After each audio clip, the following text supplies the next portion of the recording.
Wylder is a really fun melee-focused warrior that's really easy to pick up and use as an inexperienced player.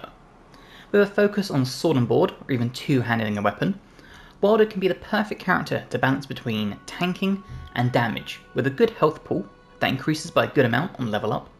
If we look at the codex here, you'll see Wylder has an A for HP, as well as an A in strength and a B in dex. And now if we take a look at the skills, Wylder's passive, Sixth Sense, allows you to cheat death a single time. However, you might actually be unaware that this ability actually respawns whenever you pass through a site of grace.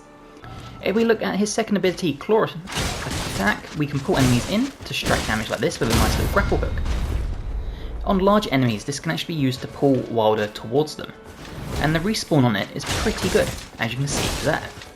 Setting yourself up to pull enemies in, and then land strikes, get the stagger, and then give you time to get behind for the backstab. This ability can also be used on terrain to get around the battlefield.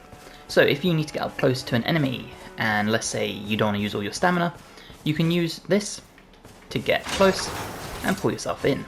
Now when it comes to his ultimate ability, we can charge it up by landing attacks, as you can see here, and then once full you gain basically a grenade launcher.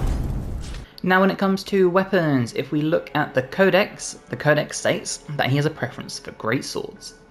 However, you can pair him with a straight sword and shield if you choose, especially if the straight sword has some sort of status effect. An example of this would be the Rotted Crystal Sword, which will apply Scarlet Rot. The only downside to this though to bear in mind is a lot of these weapons will scale with intelligence, which as you can see here, Wylder only has a C for intelligence.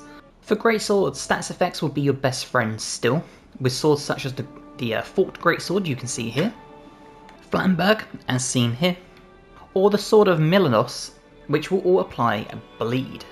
But you can also use shields to apply more status effects.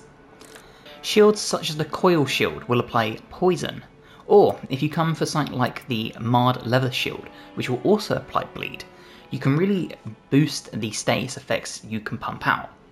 A Marred Level Shield with the Forked Greatsword will significantly increase your chances of landing a bleed and proccing it, meaning they will take further damage. When it comes to boss rewards, sometimes the weapons just aren't what you need, sometimes the passives on the weapons aren't really what you need. In which case, if you get rewards that will boost your health, boost your FP, or boost your resistances, or your physical damage negation, something along those lines, then these are really beneficial in my opinion.